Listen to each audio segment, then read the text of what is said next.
All right, welcome everybody to Future Baseball GM's YouTube channel, episode 2 with Brian Paige. He's the key account manager recruiting and MLB Relations for Rapsodo Inns. Brian, welcome. Yeah, man, thanks for having me. Really happy to get on here and have a discussion. Yeah, no, for sure. We've been communicating for a while, so it's nice to put a name to a face. And just to start off, can you introduce yourself to our listeners and kind of how you got to where you are today? Yeah, man, absolutely. So, yeah, Brian Paige, from Indianapolis originally. So grew up there, really involved with sports my whole life. So biggest focus of baseball, but also grew up playing, pretty much any sport you name it, basketball, soccer, football, golf, whatever. So yeah, grew up in the Indianapolis area. And then that's where I played throughout high school and was getting recruited for baseball. And then so went to Anderson University in Indiana. That's where I played baseball, and then also got my master's there before joining Rapsodo. Awesome. And in your role with Rapsodo, can you kind of describe how you got started with Rapsodo and also, Sure. kind of your responsibilities? Yeah, absolutely. So just kind of give a quick background of Rapsodo in general. So we do have 3 locations. So everything that's diamond sports and golf related is out of the United States. So we're all based out of St. Louis. And then the engineering team and then also the cloud team are out of Turkey and Singapore. So when I was going to school in 2016, that's actually when Rapsodo was getting started up in the United States. So I was just finishing up my last year at Anderson University, and I was actually playing in the prospect league for baseball, looking to, if I had any shot at all, to play at the next level. I was kind of taking that route. That's when I had one more year at Anderson when I was going to get my master's, and I had heard of Rapsodo was getting started up in the area. So I was fortunate enough to reach out to Seth Daniels, who's our director here at Rapsodo, was able to get a spot actually as a second employee for Rapsodo United States. So we were just a team of 2 at the time, which is kind of crazy after today with, how big we've grown. But yeah, I just got started with them in 2016. And we were in Indianapolis for 2 years, then just moved over to St. Louis for the last 2. So that's kind of how I got started and how Rapsodo was built. So mostly at Rapsodo, I work with MLB teams throughout the year. So that's player development, that's analytic teams. It's traveling to spring training and working with affiliates throughout the year. Unfortunately, not the affiliates this year, as we know. But typically, it's all of the whole MLB is using Rapsodo, so it's managing those accounts and making sure things are going well for them, along with some new things we have coming out for like certified Rapsodo efforts. Yeah, awesome. Yeah, I took part when I was working with the Tigers, took part in your guys' pitching and hitting certifications. Yeah, And awesome. for someone that doesn't know too much about Rapsodo, I did know a good amount coming in, but just to be able to learn more about the metrics, I think was really intuitive for not just me, but for a lot of others that have the certifications. Can you go behind the process of how you guys came up with creating the Sure. certifications or and why you did that? Yeah, absolutely. So with tech being still relatively new to the game, I mean, we haven't even been collecting in-game data for that long. When you look at the history of the MLB, that's kind of how Rapsodo was able to get into the market. Is we were able to offer those same analytics in a training setting because guys aren't throwing bullpens on the game mound throughout the year. They're going to be throwing in academies. They're going to be throwing on bullpen sides. Even if depending on the situation, maybe working out at their house, backyard type bullpens. Anyway, that's how we kind of got started. But what came with that was that we're getting this data into coaches and players' hands that did not have it before. So you're now talking about academies that were not on TrackMan ever. You're talking about some high school teams that are getting it. We have a majority of colleges, but what comes with that is coaches that need to learn about exactly what they are collecting, because there's coaches we never had seen a gyro degree. What is spin efficiency? What is true spin? There's all these data points that we collect at Rapsodo. And now that had been out for 2 years and was getting accepted across the baseball industry and understood, we felt it was a good time to get an education piece out. So that throughout the certification, if you haven't checked it out, definitely recommend doing so. We're actually just coming out with an intro course that'll be really soon. That's more of like an intro to what the course will be, to get kind of a sample before you purchase it. Um, But it just became very important that we go through what every single data point means, what examples of how coaches and players build arsenals based off of movement matrices, how do pitches pair together, what is pitch tunneling, what is all the data Rapsodo. We cover, setting it up, making sure you're the correct setup and calibration. So it's really just an overview now that we have, so many users out there, just making sure that everything is comprehended well. And if there's anything we could better define, that's the point of the certification. Awesome. And yeah, no, that's great. I think it really provides it guides you very well and understand each point, each metric, because a lot of people ask me, and I'm sure they ask you, what are the most important metrics? They're all important. It's just about how you want to use them. Right. So I think it's just really interesting to me. And I was new to Rapsodo this year with the Tigers. Last year with the Orioles, we hadn't really implemented it quite yet. But it's awesome. And in terms of that, like with, you mentioned the certification courses. So you guys started out with pitching and then developed hitting, or were they both developed in the beginning stages at the same time? If you can kind of take us through that process. Absolutely. That's a great question. And it's also kind of, it explains how fast paced we are at Rapsodo and just the tech industry in baseball. So in 2016, we started with what we called Rapsodo 1.0. And there's still some pictures like out on the internet, but essentially it was just the camera part, no RCE. For those of you who have not used Rapsodo yet, we have two components: a camera part that's camera and radar, and then a RCE, which is the computing brick. But anyway, so at 1.0, it was just strictly the camera, and it was on about a 6-foot tall tripod. So it's sitting behind the plate. Catchers are hitting it with their legs. Pass balls are hitting it, uncalibrating it. Data is great. At that time, it was just specifically ball data. So what I mean by that, it's everything after release. We were not able to capture any release data at the time. So it's spin rate, it's break, it's strike zone, ball path, spin efficiency, and so on. So that we had that out for about a year and a half. And the feedback was, hey, catchers are bumping into it. MLB teams are saying, hey, if you guys could get release data being optical, that would be huge for us. So that's where we kind of transitioned into our 2.0 unit. So this is still pitching, where we now, if you see a Rapsodo unit, they're all over spring training. You see them a lot, even on MLB Network with the guys that, before the season, they're throwing their sides with the units. It's on the ground, so that it's between the mound and home plate, so we can capture all that data, but not be in the catcher's way. We're closer to the mound where we can get exact release window, so the height inside the pitch was actually released, what the angles were out of the hand. So we really did that for two big reasons. Just the functionality of the unit, it processed quicker. It also gets those data points that MLB teams and colleges value, the release information. So that's kind of how the pitching moved forward. And then hitting 2.0 was just always on the ground. There was a very brief time where we collected hitting data from behind, but it sits side by side. So pitching and hitting are just back to back from about 14, 15 feet in front of home plate. And so that it captures the hitting data we started to collect about 2 years ago. Awesome. Yeah. During spring training, just getting the units ready and having them out. And then having the coaches see the data. It's something that you could say 10 years ago, you couldn't see. And now just to be able to see it and, as soon as it happens, here's the information. And Yep. that's what I think is awesome about Rapsodo. And moving forward, you guys are working on a lot of things like you mentioned. So in turn, kind of transitioning now, as you mentioned, working with, MLB teams and, college teams, what is a challenge, whether it be in MLB or college, that you had to face, whether it be even demand of the product, because so many units are being bought now because of the importance of collecting data? Yeah, man, definitely. So it is a very fast-paced industry, as you know. So there are updates in the baseball technology there. And I think one of the biggest things, this is something that's probably not thought about often, but working with MLB teams, their in-game data, is from TrackMan, and now we're having this transition into Hawkeye. So it's that one of the biggest things with Rapsodo is we are that piece that is used more commonly because it's the whole off season, it's spring training on all the sides, all the fields, the bullpens.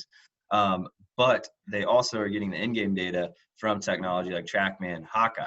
So that's where it's very, very valuable if we are to match up. So that's one thing I think that, and our team's done a great job to do so.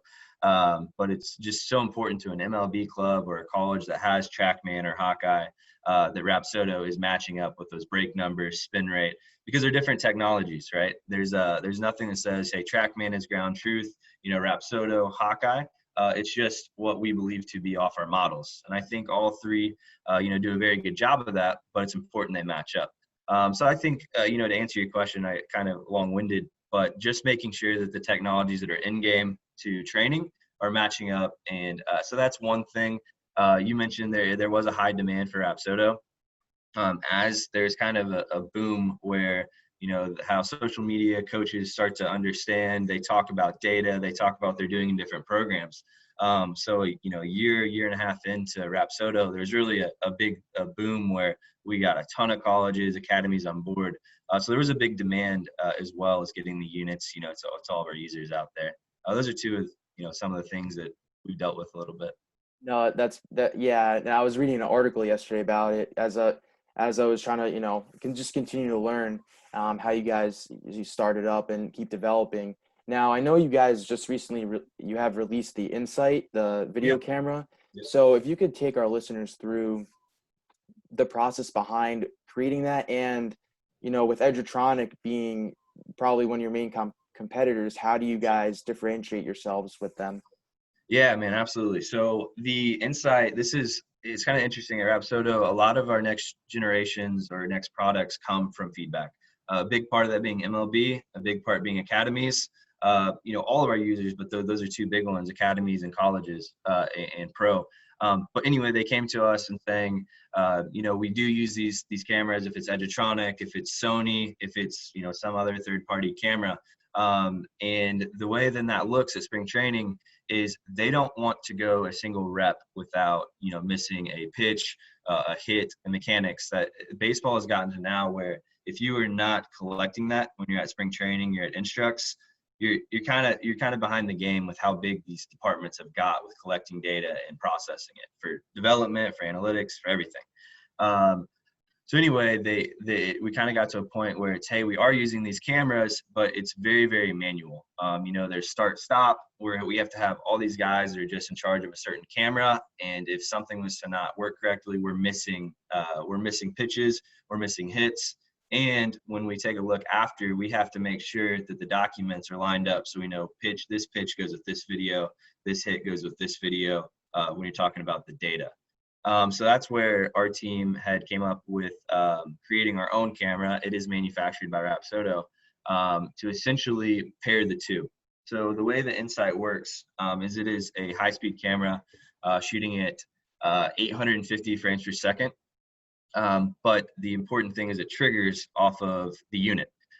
So once it gets set up, and you've got the picture, there's a second of getting the correct focus, making sure you have in focus and in the picture what you want to capture. But once that pitch is thrown, just like the way the video works on the iPad now, is it crops it automatically with the data on top. So then when you just have it on and running for each pitch or each hit, it's collecting the correct video portion in slow motion with the data. So it all goes to one place and there's no cross-referencing timestamps after. So that was kind of the big reason why. But that's just more of making a usage case easier, but also just a high demand of like pitch design. We're seeing academies now, using these high-speed cameras all the time, for overlays and seeing how the ball's coming out of the hand. So that also makes it a little easier for them to see data and video together. If a guy just coming in to add a pitch or sharpen a pitch or work on a curveball, makes it a little easier to visually actually see the ball out of the hand. Yeah, no, when I saw it, I got excited because I was like, this is so cool. And it's awesome that you're able to pair that. Because I did work, you can, as you mentioned, take video with the iPad. But Right. having this and having it in slow motion, like an Edgertronic frame, I think just makes so much more sense because everyone asks, well, I want to see my Rapsodo data with the video and line it up. Right. Right now we were having some issues with that because everyone would use Edgertronic and then try to find the timestamps and pair it with Rapsodo data. but that's very difficult. So you guys provided a great solution to that by implementing that. So I appreciate you sharing those thoughts. Yeah, thanks. We've been excited about it. Is with when it came out at the time, we were kind of going through the process of getting built up an inventory. That's when, unfortunately, the virus had kind of went down, and some of the places that we would get a couple parts for to build the camera were closed. So we're really just building it up now. So we're getting a lot out the door. The inventory is built up, which is really exciting for us because last year it's been a big part of our focus is getting inside out, and we think it'll be really helpful to players and coaches. Awesome, yeah. And as a company as a whole, yourself, like Yeah. how do you guys always try to stay current? Like you guys have been doing a great job with coming out with, the insight and kind of adding on to your product. So Sure. kind of in general terms, like how do you and Seth and everybody else at Rapsodo try to always keep learning how to grow and expand the company? Yeah, man, that's a really good question. I think a big part of it is our willingness to listen to feedback, because it is technology. It's not always the easiest thing, and it's always changing, like I mentioned. But listening to what MLB teams are looking for, what academies are looking for, and we also have strategic partners as well, that we all have an open communication. So it's with our academies. What is another data point that'd be beneficial? What could make Rapsodo easier for you in a training setting? If it's cloud-based, if it's app-based functionality, it's getting that type of feedback, and then basically creating a plan to then make it happen. That's why the tripod unit went to the ground. It's why we added release data. It's why we now have a high-speed camera, because that is what coaches and players say this is what would be beneficial. Also, I have to give a shout out to as where we're partnered up with Driveline. He's Yeah, obviously well known as pushing yeah, the game forward, like yeah. pushing boundaries. With their weighted balls, with some of their philosophies, and creating the velocity gains and everything like that. But they encourage us to push forward as well with working with all the guys they work with. So yeah, it's really just honestly about our users and kind of what would push the industry forward for tech. Awesome. Yeah, no, I think it's awesome what you guys are doing, and it's amazing. It's only on the brink of what's to come, and I think your guys' partnership with Driveline, it's awesome. Like when I heard that, like I was so excited to see Cool. that because it's bringing two things together that are and two powerhouse companies in baseball now that are trying to help players develop. And I think for a while that was kind of on the back burner. Like no one really, a few years ago, no one really thought about player development because we didn't have access to Definitely. this technology. Now that we have access to it, from college to pros, it's really awesome to see how it's being implemented. And it's like the new language. If you don't have it, Exactly. you're not speaking the same language. And I think it's important in terms of communication to speak that language. For sure. I mean, it's baseball is such a traditional game. When you think of like the coaches, when you think of like players, and it is so traditional. So it's never super open to change. Obviously, I mean, there's been debates about like DH being in or out of the NL like forever, right? Is it good? Is it bad? This year we're getting it because of circumstances. But like that's just one smaller thing. Like everything in baseball is such a traditional thing. So when we come in and say, hey, this technology is going to help you coach, and a coach says, hey, I've been doing this for 45 years and I've got 3 World Series rings and I know how to teach these guys. I don't need a camera to help me. There's a bit of a teaching tool there, where the education pieces are out. It's like, well, hey, if this guy was to change his spin axis by three degrees, or three around the clock, by like 3 minutes, he could get 3 to 4 more inches on his curveball, Right. break. And when you start to connect those dots, it's not telling me how to teach, but it is maybe confirming some things about what I'm telling a player, or maybe we're doing something a little bit wrong. Like, why not use that tool? And what's exciting is we're now at that point where it, is not as foreign. It's, gyro degrees understood, true spin, all these things, to where it's a lot, well accepted across, all coaches and levels. Yeah, no, that's great to hear. And kind of what something I thought about, you guys are actively, as you said, involved with college MLB teams. Yep, Something I had thought about, I wanted to ask you is, have you guys started or are you guys planning to maybe reach out to high schools and see for sure. if they're trying to if they want to buy units and start that development process there? Yeah, absolutely. So we actually do.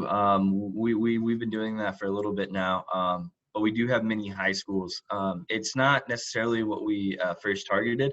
It was making the solution, for the MLB level, D1s, down through NAI or whatever, D2, D3, and academies. But then, what really kind of organically happened is this understanding in the industry. You have high school coaches that came down from a college. Maybe a college assistant takes on a high school team. Maybe there's an academy pitching coach that's also a head coach somewhere. So as the education piece started, that hey, this tech is out and it can help guys for pitching and hitting. We understand the data. Once that kind of got down through the college and high school level, we organically saw a lot of high schools getting the units. So with the Rapsodo units, there can be a challenge because the timing that a high school team gets with their players versus college, obviously much, much different.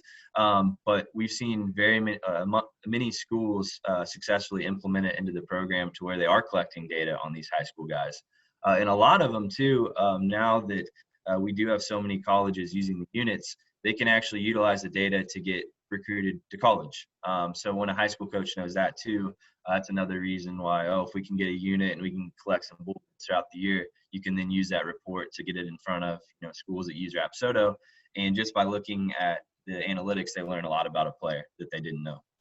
No, yeah, that's great. And that kind of goes into your guys' player database, national database that you guys Yeah. recently implemented. Can you kind of explain that to our listeners for those sure. that don't know kind of what that process is like and how it works? Yeah, man. So we just launched the national database yesterday, actually.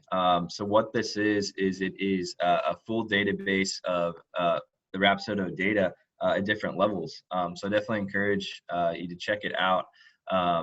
But essentially, the whole mission is it to be another platform for players to be seen. So we now have players using the units, and most academies have a unit. We've got the colleges and the high schools.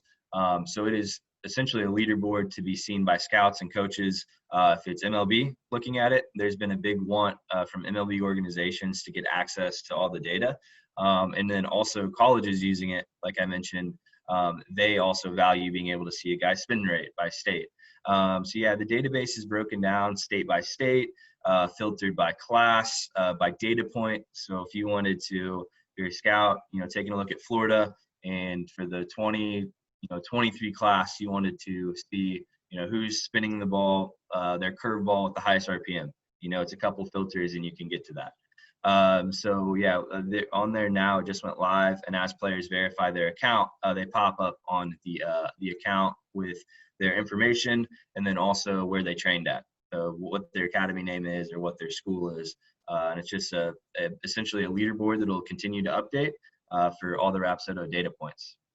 And those will also, as you mentioned with the database, you guys have partnerships with USA Baseball. So, and like at a USA Baseball tournament and a perfect game tournament, are there Rapsodos there gathering data that's essentially implemented to that database? Yeah. So we do a lot of that. So we do have those partnerships where we're going to start working with more tournaments. You're going to see some units out actually on the field.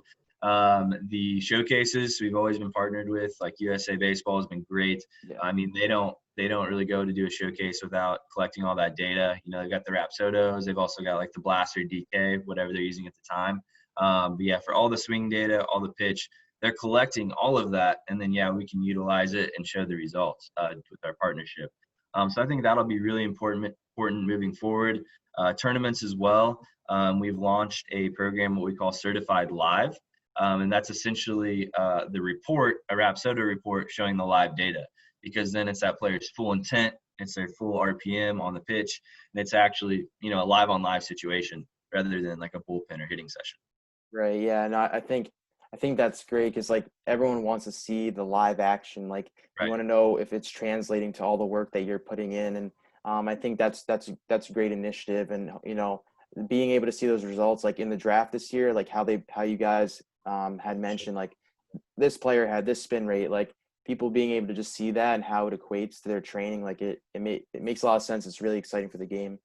Yeah, man, awesome. Yeah, it was cool in the draft. It was we popped up in it a lot more this year, just players being able to utilize the video function to see, so then a scout can see mechanics, and the data. There were high school kids that didn't even have a season. They played a couple of games. But baseball being a unique sport where some of the best talent for projectability are high school kids. We see high school kids drafted very high, but when they don't have a season, and the last time a scout saw them play was their junior year, and they want to see a little bit of the high school season senior before they draft them. But then we have things like data to be able to know, hey, this is this kid's RPM, it's his velocity, it's his break, and then they can compare that to their guys they have then. And it just helps them based off of just the eye test, which is more traditional. Yeah, no, I definitely agree with that. Data is the future, and it's just exciting. It's like exciting to see what we can do with it and how we can make these players better. Sure. So to kind of wrap things up here, for our listeners, this group that we have called Future Baseball GMs is a LinkedIn-based group. Cool. What is some advice that you can provide to our listeners that want to start to work in baseball, and maybe they don't Sure. have experience with Rapsodo yet, and maybe how they can get experience? Because a lot of people ask me, how can I get experience with Rapsodo and other technologies? So if you wouldn't mind just sharing your thoughts, kind of wrap things up here today. Yeah, that's a great question. So now that we've worked with teams for a few years, definitely get some experience there. So if looking in a role, if it's player development, if it's analytics, if it's more of a front office type of role, I think something that we talk about at Rapsodo that we've seen personally is that there's maybe sometimes a little bit of a disconnect. So what I mean by that is traditionally in a organization, you have an analytic department that understand the numbers, understand why you should throw a high RPM pitch up in the zone, why a player should throw a certain pitch to a certain quadrant based off of their models, running numbers, crunching, right? But then on the other part of the organization, like player development, when it's the coach actually working with the player, working with mechanics, that is a separate part of the organization that's actually developing the players using tools as well. But we've seen a lot that there's not always that connection between analytics and player development. So the biggest piece of advice, just kind of from our experience at Rapsodo, is every club is looking for someone that can bridge the gap. It doesn't mean you had to play baseball or play it at a high level. It doesn't mean, you had to coach. What it means is being able to understand what both parts of the organization are trying to do. There's going to be things on the analytics side. They're going to be running their numbers on their their projectabilities. They're going to run their data through their cycle, and it's going to spit out things of what the team should do.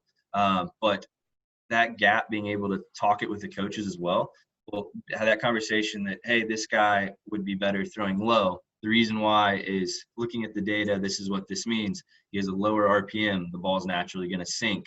He stays behind it and throws really more of a sinker because it's lower RPM, even though it's 92, 93. Things like that conversation between analytics and player development, that is a very, very important role right now in the clubs. Because sometimes, I think a couple of years ago, the data it'd be out there and it'd be collected, and coaches were still kind of learning exactly what everything meant. Analytic teams completely understand it, and then that data just kind of got filtered over. They ran their reports, but for a team to really maximize that growth, that communication of why we're collecting this and what it can do for the player is very, very important, and it's a role that I think all clubs are looking for right now. Awesome, Brian. Yeah, thank you so much for sharing your thoughts and coming on today's show. I'd like to give a shout out to Brian, and he has a podcast, the Rapsodo Baseball Podcast. Him and Seth, they have conversations with guys that they work with. So I would suggest you guys take a listen to that as well. And Brian, thank you again for coming on, and look forward to staying in touch, and hopefully we can have you back on soon again. Yeah, for sure, man. Thanks, Ryan. It's really cool what you're doing, and I appreciate you having me on, man. All right, thanks, man. See you.